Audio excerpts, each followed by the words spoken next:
Narito na ang mga nag-trending na kwento sa mundo ng social media. Pusa nakapost na parang lechon, kinaaliwan online. Mirror selfie ng isang dalaga, aksidenteng naipost sa official Facebook account ng isang government agency. Bagong AI-based weather model, ibinida ang kakayahang maglabas ng accurate 15-day weather forecast. Board game tungkol sa posibleng pagsalakay ng China sa susunod na 20 taon, nilikha ng isang grupo mula Taiwan.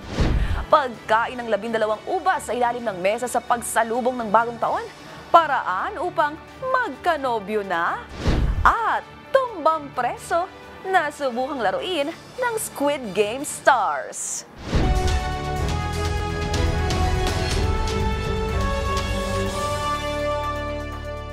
Sure ako ang lahat ng kwento o viral video ay hindi umaabot sa wall mo. At mga trending na hindi mo akalain, yun pala ang totoong kwento. Kasama ang mga follow-up na ginawa namin sa mga post na humahakot ng mataas na views, comments, and shares. Kasama ang buong grupo ng TNVS Trending and Viral Show ang kukumpleto ng buong kwento. Ako po si Angelica Cosme at ito ang TNVS. Una sa Pilipinas, una sa Pilipino.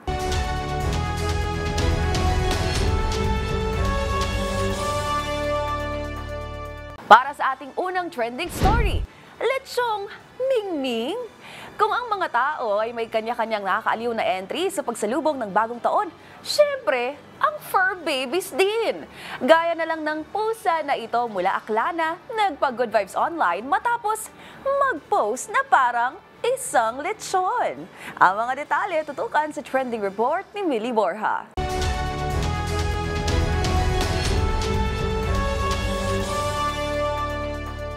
Talaga nga namang holiday season is still around the corner. Dahil ang mga netizen, kanya-kanya pa rin ang nakakaaliw na entry mula sa kanilang selebrasyon ng Pasko at Bagong Taon. Gaya na lang ng rescued cat na ito mula Ibahay, Aklan, na kinaaliwan matapos mag-post na para bang isang lechon.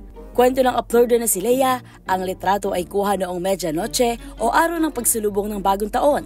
At laking tuwa naman daw nito nang mapansing very cooperative ang kanyang alaga sa pagsakay sa naturang gimmick. Nang ayain niya raw itong magpa-picture, ipinwesto niya si Bebe sa nakalatag na dahon ng saging at saka ito naglagay ng mansanas sa kanyang harap. Dagdag pa ng fur mom, tahimik at introvert daw ang pusa, kaya naman laking gulat nito nang hindi pumalag si Bebe sa kanyang ipinagawa.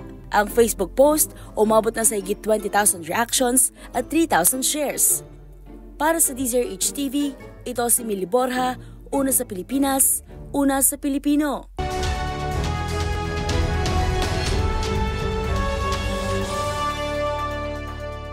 Para sa ating next viral story, lahat tayo ay may imahe na pinapangalagaan sa kanya-kanya nating social media. At gayon din sa mga official page ng ilang mga personalidad, negosyo o sangay ng gobyerno. Dito, mayroong inaasahang pamantayan ng formalidad o pagkaseryoso. Kaya naman halos hindi makapaniwala ang marami sa larawang nakapost sa official Facebook page ng Department of Environment and Natural Resources o DENR.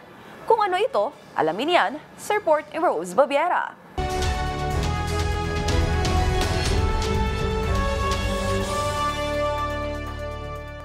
Marami ang tila na pa-double check kung nasa opisyal na Facebook page nga ba sila ng isang sangay ng gobyerno dahil sa viral na larawan ng isang dalaga na nakapost sa story nito.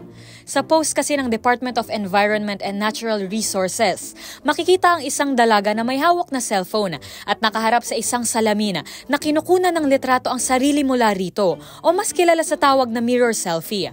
Nagtataka ang marami kung sino ito at ano ang kaugnayan nito sa kagawaran. Ito ay walang iba kundi ang social media moderator na nakalimutan umunong mag-switch ng kanyang personal account at nagkamaling na-i-post ang kanyang mirror selfie sa My Day ng DENR page.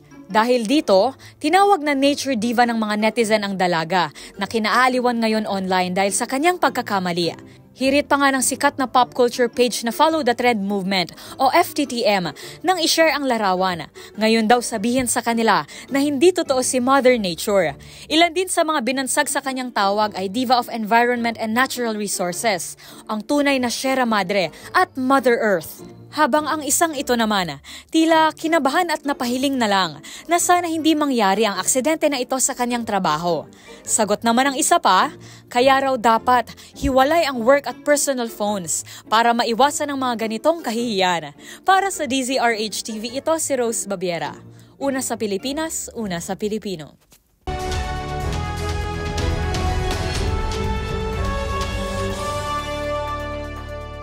Para sa ating next trending story, pinangangambahan ng marami ang artificial intelligence o AI dahil sa mga posibleng banta nito sa kabuhayan at kaligtasan ng tao. Pero sa kabila nito, hindi maitatanggi na marami rin itong pakinabang tulad na lang ng inilunsad na AI-based weather model. Ipinagmamalaki lang naman kasi nito ang kakayahang maglabas ng weather forecast para sa susunod na 15 araw. Ang buong detalye ibabalita ni Arnold Herrera.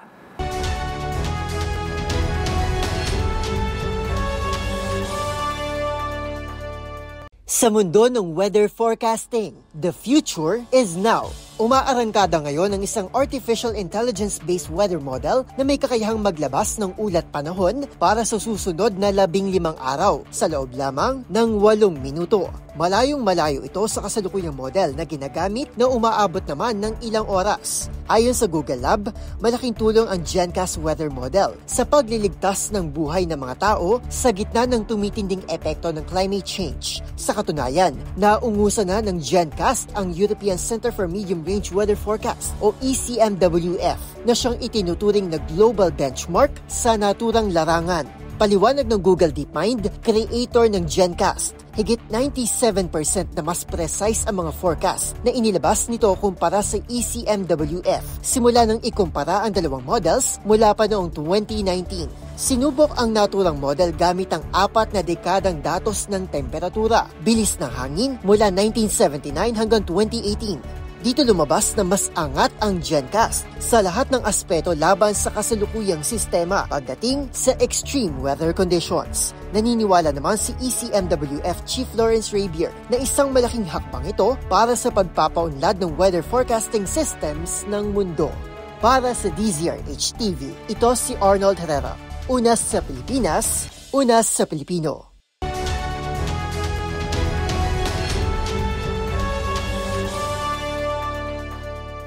Para sa ating next viral story, sa patuloy na pagtaas ng tensyon sa pagitan ng China at Taiwan dahil sa usaping kalayaan at teritoryo, hindi na maikakaila ang takot ng karamihan sa pag-usbong ng nagbabadyang digmaan.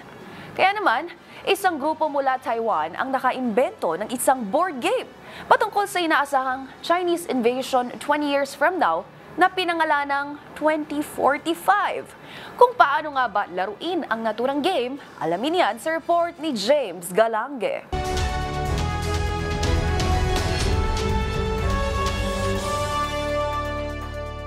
Naging mainit ang tensyon sa pagitan ng China at Taiwan nitong nakaraang taon mula sa mga barkong ipinadala at maipag-ugnayan ng mga ito sa iba't ibang mga bansa. Ito rin ay marahil na naging dahilan para mabuo ang konsepto ng sakaling pagsiklab ng panibagong digmaang pandaigdig. Kaya naman, isang grupo mula sa Taiwan ang nakaimbento ng isang board game na pinangalang 2045 na patungkol sa posibleng pagsalakay ng China sa Taiwan sa susunod na 20 taon. Ayon kay Xiao Lian, founder ng Mizu Games, ang naturang laro ay base sa kasalukuyang war conflicts ng dalawang bansa mula sa posisyon ng naval forces at mga fictional role-playing characters na tulad sa isang tunay na giyera. Sa naturang laro, mayroong mga cards na siyang magdidikta ng gagawing pag-atake ng isang player at kailangang gumawa ng estratehiya para talunin ang puwersa ng China. Dagdag pa ni Xiao, ang naturang laro ay hindi lang para kaaliwan, kundi bagay isang babala para sa lahat sa posibleng idulot ng nagbabadyang gera.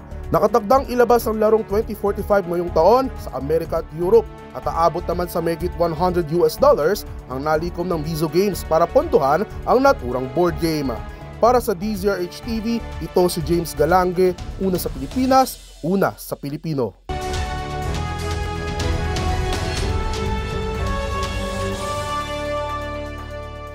Para sa ating sunod na trending story, di na single sa 2025. Bukod sa mga paputok at pag-iingay upang maitaboy daw ang mala sa pagpasok ng 2025, mayroon pang ibang inabangan ng mga Pilipino lalo na ang mga single. Trending kasi muli ang pagkain ng 12 ubas sa ilalim ng mesa. Kasabay ang wish na mapalitan na ang status from single to in a relationship sa 2025. Ang kumasa sa trend na yan at paano nga ba ito nagsimula? Alamin sa report ni Rovic Manuel.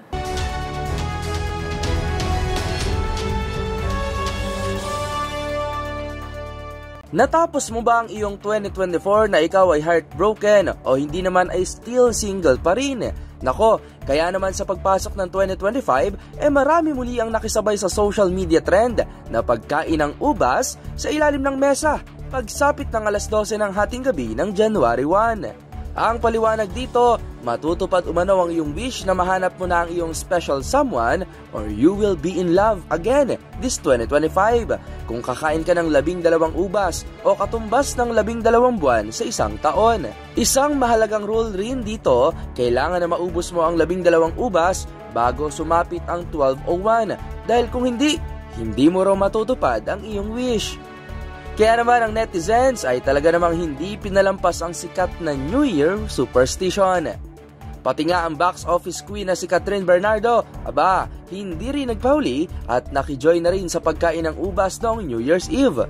Ang paniniwala sa swerteng hatid ng pagkain ng ubas na ito ay maaaring nagugat sa tradisyon ng mga Espanyol. Isa itong sikat na tradisyon sa Spain kung saan isinasabay sa kampana ng orasan sa Puerto de Sol sa Madrid o ang Campañadas en la Puerta de Sol ang pagkain ng 12 ubas upang mamanifest ang good luck o swerte sa buong taon. Pero ano pa man ang mga pamahiin na ito na ginagawa sa kada pagpasok ng bagong taon, nakasalalay pa rin sa ating mga palad ang mga magagandang bagay na nais natin mangyari sa ating mga buhay. Para sa MBC TV Network News, ito si Rovic Manuel, una sa Pilipinas, una sa Pilipino.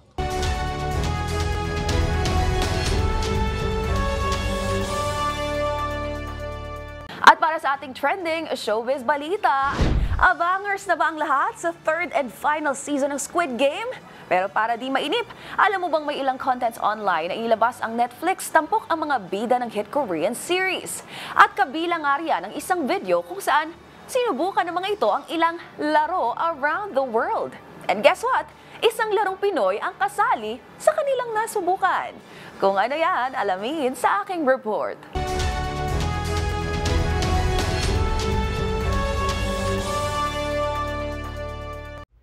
Higit isang linggo na ang nakalipas mula nang lumabas ang Season 2 ng hit Korean series na Squid Game.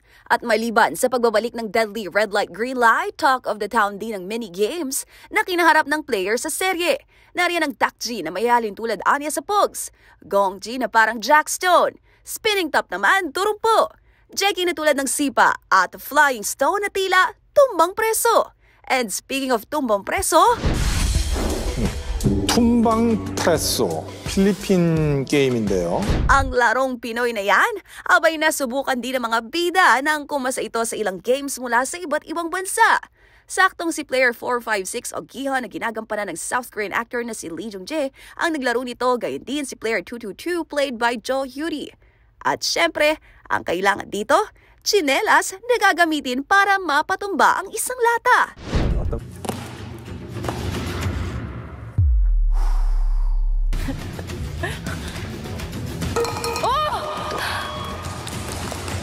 Ayon sa Netflix, pumalo lang naman sa 68 million ang views ng Squid Game 2 sa unang linggo nito at tuluyang naungusan ng debut week record ng American series na Wednesday.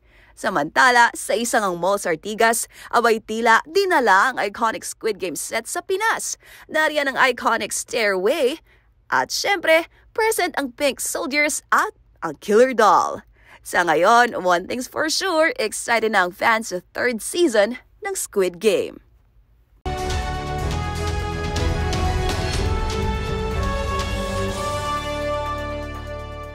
Isa na namang episode ng mga nagpa-wow, kinagiliwan at iba't ibang mga insidente ng mga nag-viral na kwento ang ating napanood. Kaya naman kung meron din po kayong mga katulad na istorya ay i-share nyo na yan sa ating comment section o kaya na may itag nyo rin kami sa TikTok at DZRH News. At iyan ang mga kwento sa likod ng mga nagba-viral na video kasama ang buong grupo ng TNVS Trending and Viral Show. Assignment po namin na kapag may nag-trending, aalamin, bubuuin at iba-follow up namin ang mga detalye para kapag nakita mo ang viral video na may nag-share, ikaw na ang magdagdag ng mga impormasyong nalaman mo sa TNVS Trending and Viral Show. Mula sa kauna-unahan sa Pilipinas, DZRH, ako po si Angelica Cosme. Una sa Pilipinas, una sa Pilipino.